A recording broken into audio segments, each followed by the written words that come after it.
పితామా పత్రిజీకి నమస్కరించుకుంటూ ఈ వేదిక మీద ఉన్న పెద్దలందరికీ కూడా నా యొక్క ఆత్మ ప్రణామాలు.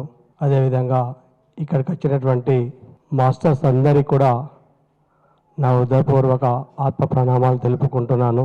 ఏదైతే పత్రిజీని కలిసినప్పుడు దామోదర్ రెడ్డి అన్న చెప్పినట్టు సార్ని వెళ్ళంగానే అక్కడ బయట చెప్పింది ఏంటంటే సార్ని ఎవరు టచ్ చేయొద్దు, ఎవరు కూడా ముట్టొద్దు అని చెప్పేసి మాకు చెప్పిండ్రు. కానీ లోపలికి వెళ్ళాగానే మేమందరం కూడా సారు దగ్గరికి పిలుచుకొని ప్రకటనలు మీవి, ప్రచారాలు మావి, జీవితంలోని వెలుగులందరివి. పిఎంసి తెలుగు ఛానల్లో మీ యాడ్స్ కోసం సంప్రదించవలసిన ఫోన్ నంబర్స్. ప్రతి ఒక్క వాళ్ళ మా అందరికి కూడా చేతి లోపల చేతి ఇచ్చి నానాథ సిద్ధేశ్వర ఈ గుట్ట మీద పెద్ద పిరమిడ్ రావాలని చెప్పేసి సార్ యొక్క ఆశయము. మేము చిన్నదే కట్టాలనుకున్నాము, కానీ సార్ చెప్పింది ఏదైతుందో నిజామాబాద్ జిల్లా లోపల ఒక గొప్ప శక్తి క్షేత్రము అది రావాలని చెప్పేసి సార్ అనడం జరిగింది. కాబట్టి దీన్ని వెనుక ఉండి నడిపిస్తున్నాడు ఎవరంటే సారు.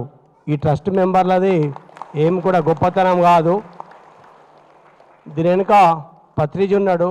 పత్రిజీ ఉండి ఎవరితో ఏమి ఇప్పియాలనో అవన్నీ కూడా తానే సమకూరుస్తుంది ఈ యొక్క పిరమిడ్ నిర్మాణం కొరకు. నిజంగా చెప్పాలంటే అతి తొందరగా కూడా ఈ పిరమిడ్ అన్నది నిర్మాణం అన్నది ఈ స్ట్రక్చర్ అన్నది ఏర్పడ్డది. ఒకసారి గట్టిగా పత్రిజీకి ఆ విశ్వానికి గట్టిగా క్లాప్స్ చెప్తాం. నేను కూడా కర్మకాండాలు లేవు, వేషాలు మార్చడం లేదు, ఏది కూడా లేదు పత్రిజీ దగ్గర. అందుకే నేను అట్రాక్ట్ అయినా. నేను ఇంతకుముందు ఇంకొక సంస్థ లోపల ఉన్నవాడిని. పత్రిజీకి దానికి దగ్గరి సంబంధం ఉన్నది. అక్కడ సగుణోపాసన ఉన్నది, ఇక్కడ నిర్గుణోపాసన ఉన్నది. ఇక్కడ ఏదైతే పత్రిజీ పరిచయం అయిన తర్వాత ధ్యానం చేసిన తర్వాత నా లోపల ఉన్నటువంటి ఆత్మ నుంచి ఆనందం అన్నది నేను చూసిన. ఈ యొక్క ఆనందానికే నేను ఇదైపోయి ఇదే సరైనటువంటి మార్గం అని చెప్పేసి నేను వెతికేటటువంటి ఆత్మ ఏదైతుందో చాలు, ఇదొక్క మార్గం ఏదైతుందో నువ్వు ధ్యానం చెయ్యు, ఈ ధ్యానాన్ని అందరికీ అందియు. ఈ ధ్యానం లోపలనే సేవ చేసినట్టయితే ఆత్మ నుంచి ఎంతో ఆనందాన్ని పొందినాం. మీ అందరికీ కూడా తెలుసు, ధ్యానం చేస్తుంటే ఏదైతుందో మనమందరము ఆలోచన రహిత స్థితి ఎప్పుడైతే మనం దాటిపోతామో మనము ఆ పరమాత్మతోనే కనెక్ట్ అవుతాం. ఎప్పుడైతే పరమాత్మతోని ఆత్మ కలుస్తుంటుందో అప్పుడు ఈ ఆత్మ ఏమవుతుందంటే పరమాత్మని యొక్క లక్షణాలన్నీ మనకు వస్తాయి. ఒక అయస్కాంతానికి ఎట్లయితే గుండు సూదిని పెడితే ఆ గుండు సూది కూడా అయస్కాంత తత్వం వస్తుందో, నువ్వు ధ్యానం లోపల రోజు 3-4 గంటలు ఆ పరమాత్మతో ఉన్నట్టయితే మనందరికి కూడా ఆ పరమాత్మ యొక్క లక్షణాలు మనకు వస్తాయి. దేవుని లక్షణాలు ఏమున్నాయి మరి?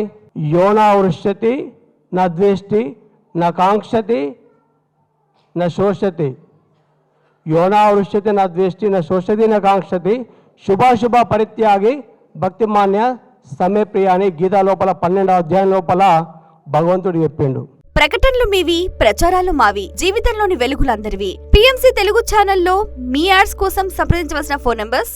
పొగిడినా కానీ అవమానపరిచినా కానీ, మానం జరిగినా కానీ అవమానం జరిగినా కానీ, గెలుపు జరిగినా కానీ ఓటమి జరిగినా కానీ సమదృష్టితోని ధ్యానం చేసిన వ్యక్తి స్వీకరించే తత్వానికి మాస్టర్ రావడం అన్నది జరుగుతుంది. కాబట్టి ఈ ధ్యానం చేయండి, మీరు ఆనందంగా ఈ భూమి మీద జీవించగలుగుతారు. దుఃఖరహిత స్థితి నుంచి బయటపడతారు ఎప్పుడంటే జ్ఞానం తెలిసినప్పుడు. ఈ జ్ఞానం ఏదైతుందో ధ్యానం ద్వారానే అర్థమవుతుంది. దుర్యోధనుడికి అన్నీ తెలుసు, కానీ ధర్మంగా జీవించడం ఏదైతుందో రాదు.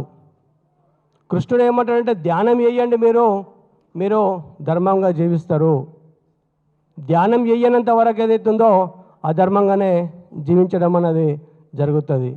నేను మస్తు చాలా సొసైటీలలో చూసిన, ఎన్నో రోజుల నుంచి భక్తి చేస్తారు, మాంసం మాడమంటే మానరు. ధ్యానంకి వచ్చి 20 రోజులు కాదు మాంసం మొత్తం కూడా మానేస్తారు. అంటే ఇక్కడ ఈ ఆత్మ పరమాత్మతోని కనెక్ట్ అవుతుంది. కాబట్టి ధ్యానం ఏదైతుందో గొప్ప మార్గము. ఆలోచన రహితస్థితికి వెళ్ళినట్టయితే మన యొక్క మనసు అన్నది మారుతుంది. అందుకొరకు పత్రిజీ ఏమంటాడంటే ఈ భూమి మీద మీరు ధ్యానాన్ని చేయండి, మీరు ఆనందంగా మీ కుటుంబంతో ఉంటారు. ధ్యానం చేయాలంటే ఎటో హిమాలయాలకు పోవద్దని చెప్తుండు. సంసారం లోపల నిర్వాణాన్ని మీరు పొందొచ్చు. పత్రిజీ కూడా పెళ్ళైంది, 2 పాపలు ఉన్నారు. అయినా కానీ ఈ ప్రపంచానికి మొత్తం కూడా ధ్యానాన్ని తీసుకెళ్ళిండు. ఇప్పటిదాకా దామోదర్ రెడ్డి సార్ చెప్పినట్టు మనం ఏది కూడా మొయ్యొద్దు. పత్రిజీ చెప్పినటువంటి గొప్ప సూత్రాల లోపల ఏదైతుందో ఎవరిని కామెంట్ చేయొద్దు.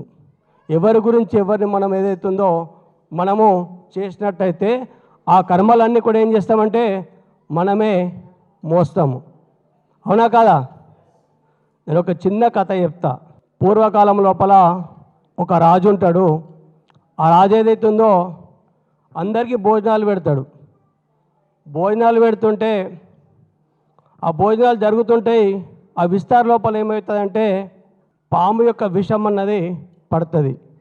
ఆ గద్ద ఏదైతున్నదో ఆ గద్ద పామును తీసుకొని ఆకాశంలో వెళ్తుంది. కానీ ఆ ఇస్తార్ లోపల ఏదైతుందో అక్కడిక్కడ కొట్టుకోగా ఆ పాము యొక్క విషం ఏమవుతుందంటే ఇస్తార్ లోపల పడుతుంది. ఈ భోజనం చేసే వ్యక్తికి గమనించలేక తింటే ఆ వ్యక్తి చనిపోతాడు. చనిపోతే యమధర్మరాజు ఏమంటాడంటే చిత్రగుప్తుడు, అయ్యా ఈ భోజనాలు పెట్టిన ఆయనకు ఈ పాపము రాయాలా, అదేవిధంగా ఈ వడ్డన చేసిన వాళ్ళకి రాయాలా, మరి ఎవరికి ఈ పాపాన్ని రాయాలని చెప్పేసి అడిగితే ఒక్కరోజు నువ్వు వెయిట్ చేయని చెప్పేసి చిత్రగుప్తుడికి యమధర్మరాజు చెప్తాడు. చెప్తే నెక్స్ట్ రోజు కూడా భోజనాలు జరిగితే అక్కడికి ఏదైతున్నదో మళ్ళా వేరే వాళ్ళు అంటారంటే రాజు ఇల్లు ఆడున్నది, ఆ ఇంటికి నేను భోజనం కొరకు పోతా అని చెప్పేసి అంటే ఒక అమ్మ ఏమంటుందంటే నిన్ననే ఆయన పెట్టిన భోజనం లోపల విషం పెట్టి చంపేస్తున్నాడు, అక్కడికి నువ్వేంటి పోతావని చెప్పేసి ఆయనకు చెప్పేసరికి వెళ్ళే అప్పుడు యమధర్మరాజు ఏమంటాడంటే చిత్రగుప్తుడితోని ఈ పాపం అంతా తీసుకుపోయి ఆమె మీద రాశాయి అని చెప్పేసి చెప్తాడు. చెప్పే ఉద్దేశం ఏంటంటే ఎవరమైనా కానీ మనం ఇంకొకళ్ళ గురించి మాట్లాడితే ఇప్పుడు ఆకాశం లోపల గద్ద ఆ పామును తీసుకుపోయింది, విషం అక్కడ పడ్డది, తెలక ఏం మాట్లాడుతుంది, ఈ రాజే విషం పెట్టి చంపిండని చెప్పేసి అక్కడ చెప్పడం జరుగుతుంది. అంటే చెప్పే ఉద్దేశం ఈ కథ లోపల ఏంటంటే మనము పత్రిక ఏం చెప్తాడంటే ఎవరి గురించి మనము ఏం మాట్లాడద్దు, ఇంకొకళ్ళ గురించి వాళ్ళు అట్లా వీళ్ళు ఇట్లా అని చెప్పేసి మాట్లాడద్దు. ఎవరి స్థితి లోపల వాళ్ళు ఉంటారు. తమో గుణంలో ఉన్నటువంటి వాళ్ళు తమో గుణంలో ఉంటారు, రజోగుణం లోపల ఉన్నటువంటి వాళ్ళు రజోగుణం లోపల ఉంటారు, సాత్వికం లోపల ఉన్న వాళ్ళు సాత్వికంలో ఉంటారు, నిర్గుణం లోపల ఉన్నటువంటి వాళ్ళు నిర్గుణం లోపల ఉంటారు. ఎవరి స్థితి వారిది. ప్రకటనలు మీవి, ప్రచారాలు మావి. జీవితంలోని వెలుగులందరివి. పిఎంసి తెలుగు ఛానల్లో మీ యాడ్స్ కోసం సంప్రదించవలసిన ఫోన్ నంబర్స్. సాధన చేసినట్టయితే మన స్థితిని మనము మార్చుకుంటాము. సార్ అన్నట్టు 20 సంవత్సరాల నుంచి నేను ధ్యానం చేస్తున్నా కాదు, మన యొక్క జీవనాన్ని ఏదైతుందో మార్చుకోవడం ఏదైతుందో ఇది గొప్పతనం. దాని కొరకు ఏదైతుందో సాత్వికమైనటువంటి శుద్ధ శాకాహారాన్ని స్వీకరించి ధ్యానం నిరంతరం కూడా చేయాల. నేను ఎప్పుడో ఒకసారి అమాస పుణ్యంకు ధ్యానం చేస్తుంటే సరిపోదు.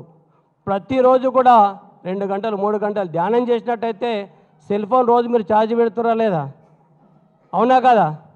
అట్లనే మనం కూడా రోజు కూడా మన యొక్క బాడీని ఏదైతే ఉందో ధ్యానం ద్వారా ఛార్జ్ చేసినట్టయితే మన మనసు ప్రపంచం మీదకి పోదు. ఇప్పటిదాకా సార్ చెప్పిండు అన్నమాచార్యుల యొక్క కీర్తనల లోపల ఈ కోరికలు పోవాలంటే ఈ మనసు మన ఆధీనం లోపలికి రావాలా.